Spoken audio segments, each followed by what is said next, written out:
Genius, welcome back to my channel. So genius, आज हम discuss करने जा रहे हैं इलस्ट्रेशन नंबर 11। तो चलिए इसे पहले अच्छे से रीड करेंगे।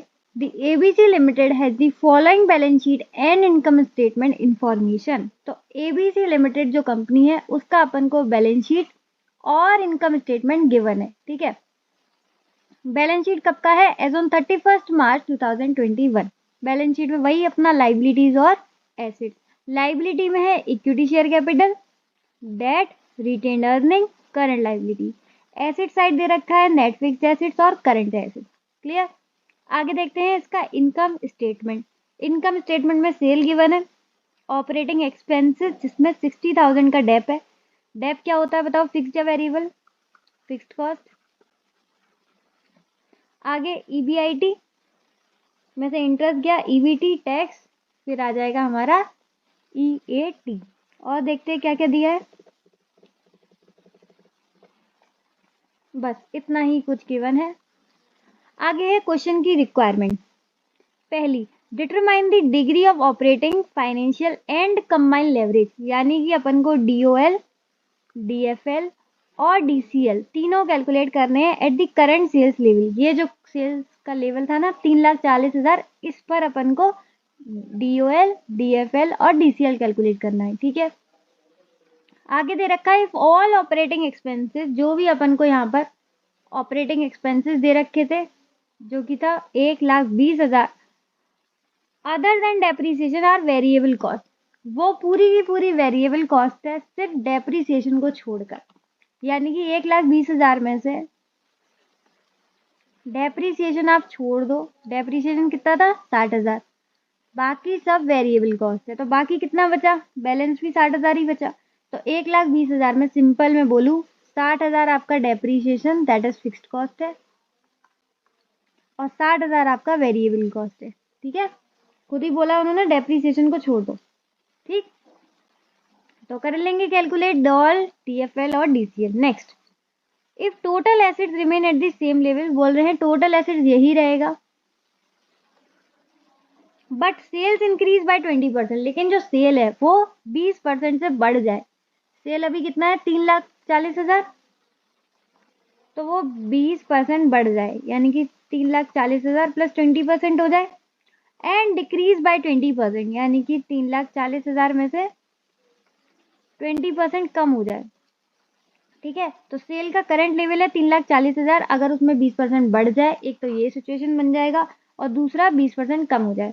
What will be the earning per share, आपको ईपीएस बताना है इन दोनों सिचुएशन में। ठीक है, तो क्वेश्चन की दो रिक्वायरमेंट है, एक ये और एक ये, और इस क्वेश्चन में भी दो और है। ठीक, तो डरिएगा मत, सिंपल क्वेश्चन है, सॉल्व करेंगे अपन।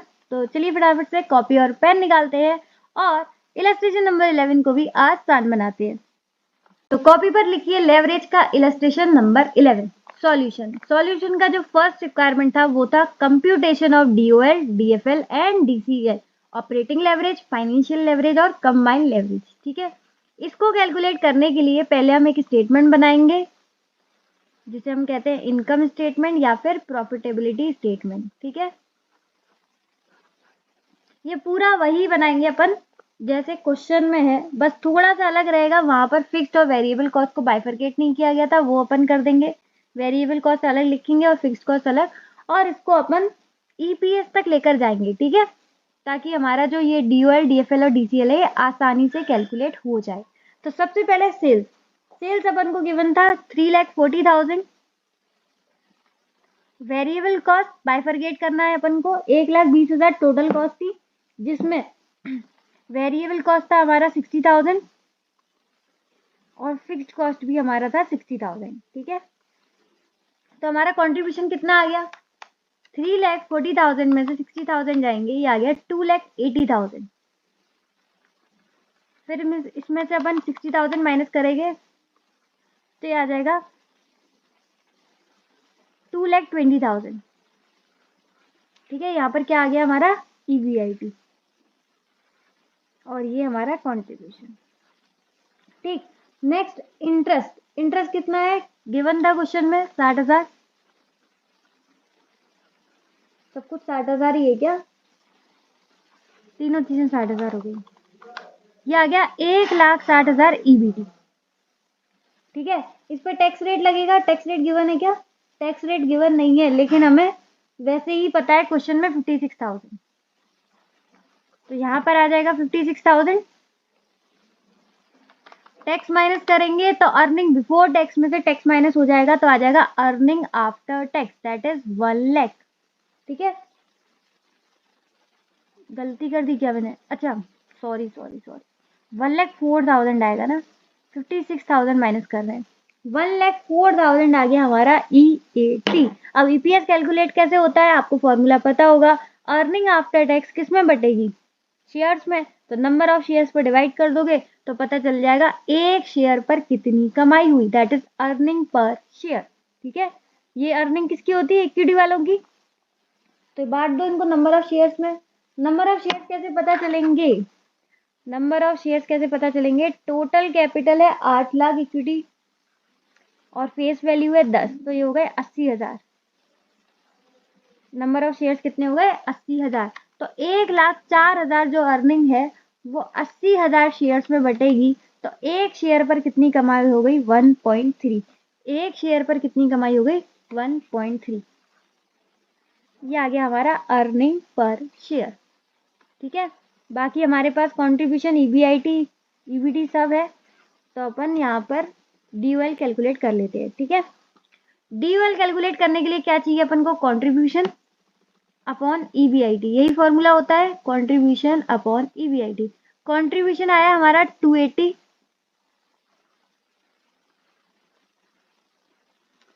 ठीक है, कंट्रीब्यूशन ये रहा 280, और EBIT कितना था? 2,20,000। तो 2,80,000 डिवाइड बाई 2,20,000, ये आ गया 1.27। 1.27। तो यहाँ पर हमारा DOL कैलकुलेट हो गया। ऑपरेटिंग लेवरेज कितना आया? 1.27। Next, EBIT upon EBT। EBIT upon EBT formula मेरे साथ साथ लिखेंगे, ठीक है। EBIT अपॉन EBT, EBIT कितना था हमारा? 2,20,000 और EBT कितना है? 1,60,000। तो 2,20,000 डिवाइडेड बाय 1,60,000, ये आ गया 1.375। 1.375, ठीक, 2 डेसिमल में लिखेंगे। नेक्स्ट हमारा है DCL। DCL का फॉर्मूला क्या होता है? DOL into DFL। तो DOL कितना आया है? 1.27 और DFL कितना आया है? 1.37। दोनों को फटाफट इंटू मार देंगे, 1.27 इंटू 1.37, ये आ गया 1.73999। 1.74 कर सकते हो उसे। डेसिमल में थोड़ा इधर उधर हो, कोई दिक्कत नहीं है। क्वेश्चन में 1.75 आंसर आ रहा है, लेकिन हमारा 1.74 है, कोई दिक्कत वाली बात नहीं है। तो यहाँ पर हमारी क्वेश्चन की फर्स्ट रिक्वायरमेंट कंप्लीट हो चुकी है, जिसमें था DOL, DFL और DCL। ठीक है, अब नेक्स्ट था EPS बताओ इन न्यू सिचुएशन। उस सिचुएशन में भी दो था, या तो सेल बढ़ जाए 20% से या फिर सेल घट जाए 20% से। ठीक है, दोनों केस में कुछ भी हो, अपन को क्या करना है? DCL वाला फॉर्मूला लगा देना है। DCL वाला फॉर्मूला लगा देना है। कैसे लगाएंगे DCL वाला फॉर्मूला? रुक जाओ, ध्यान से देखना। EPS कैलकुलेट करना है न्यू सिचुएशन में, और करंट सिचुएशन का EPS कितना आया था? करंट सिचुएशन EPS ये आया था 1.3। ये सिर्फ याद रखने के लिए, ठीक है। ये जो अपन ने ऊपर कैलकुलेट करा था, करंट सिचुएशन का EPS कितना है? 1.3। अब आ जाओ, EPS दो सिचुएशन में कैलकुलेट करना है, सेल्स इंक्रीजेज बाय 20% और सेल डिक्रीजेज बाय 20%। तो इसमें अपन DCL का फॉर्मूला लगाएंगे। DCL का एक परसेंटेज वाला फॉर्मूला आपको पता होगा, percentage change in EPS upon percentage change in sales. ये DCL का परसेंटेज वाला फॉर्मूला होता है और ये DCL वाला अलग तरीके का, ठीक है। दोनों तरीके के फॉर्मूले आपको याद रहने चाहिए। तो देखो यहाँ पर DCL अपन को पता है 1.74, अभी कैलकुलेट किया। परसेंटेज चेंज इन EPS ये अपन को नहीं पता। परसेंटेज चेंज इन सेल्स ये पता है, कितना लेना है? 20%। तो यहाँ से अपन को पता चल जाएगा percentage change in EPS 1.74 into 20 क्या आ गया 34.8%। कितना आ गया 34.8%। 34.8%। अब हमें न्यू सिचुएशन का EPS कैलकुलेट करना है। ये तो EPS का परसेंटेज है, ठीक है, हमें EPS कैलकुलेट करना है। वो कैसे करेंगे? तो सबसे पहले ये बताओ, सेल इंक्रीज हुई है ना, सेल इंक्रीजेस बाय 20%। तो जब सेल इंक्रीज हुई है तो हमारा EPS भी तो इंक्रीज ही हुआ होगा। तो यानी कि ये जो EPS है 34.8%, ये क्या हुआ होगा, इंक्रीज हुआ होगा। तो EPS करंट कितना है, करंट EPS है 1.3। चेंज कितना का आया है, परसेंटेज चेंज इन EPS 34.8%। तो हमारा सिचुएशन का EPS कितना आ जाएगा 1.3। पहले से EPS है 34.8% का, उसमें इंक्रीमेंट है, तो ये आ जाएगा 1.75। कितना आ गया 1.75। ये बुक से मैंने अलग तरीके से क्वेश्चन किया है, लेकिन ये बहुत इजी मेथड है और ये आपको आना चाहिए। पूरा आप दोबारा से कैलकुलेट करोगे तो वो तो भाई फिर गधा मजदूर भी कर लेगा। फिर आप किस बात के accountant, chartered accountant, cost and manage accountant, किस बात की आप? वही आपको करना है कि आपने पहले इंक्रीज 20% सेल निकाल ली, फिर पूरा इनकम स्टेटमेंट बनाओगे, फिर उसमें सारी चीजें लिखोगे, वेरिएबल कॉस्ट, फिक्स्ड कॉस्ट, ये वो। ये जब अपन के पास DCL का परसेंटेज वाला फॉर्मूला है तो इससे करेंगे ना। अब देखो यही चीज मैं आपको इससे करके दिखाऊं। DCL का यहीं पर दोबारा से फॉर्मूला लगाएंगे, percentage change in EPS upon percentage change in sales. ठीक है, ये दोबारा करके दिखा रही हूँ, वैसे जरूरत नहीं है। देखो DCL अपन को पता है अभी कितना है, DCL 1.74। Percentage change in EPS ये नहीं पता, यही तो कैलकुलेट करना है। परसेंटेज चेंज इन सेल्स, यहाँ पर भी देखो सेल डिक्रीजेस बाय 20%, सेल कम हुई है 20% से, तो चेंज तो 20% से ही हुई ना। चेंज का मतलब बढ़ना भी हो सकता है, कम भी होना हो सकता है। तो कितने से हुई है 20% से। तो अगेन यहाँ पर कितना आ जाएगा अपना percentage change in EPS 1.74 into 20%, फिर से करोगे तो फिर से आ जाएगा 34.8%। अब आप ये सोचोगे कि मैम इन दोनों में अलग क्या है, इसका भी 34.8% आ रहा है, इसका भी 34.8 आ रहा है, तो क्या आंसर सेम आएगा? नहीं नहीं नहीं, आंसर सेम नहीं आएगा, क्योंकि हमने यहाँ पर क्या किया था, करंट EPS में 34.8% प्लस किया था, लेकिन यहाँ पर हम करंट EPS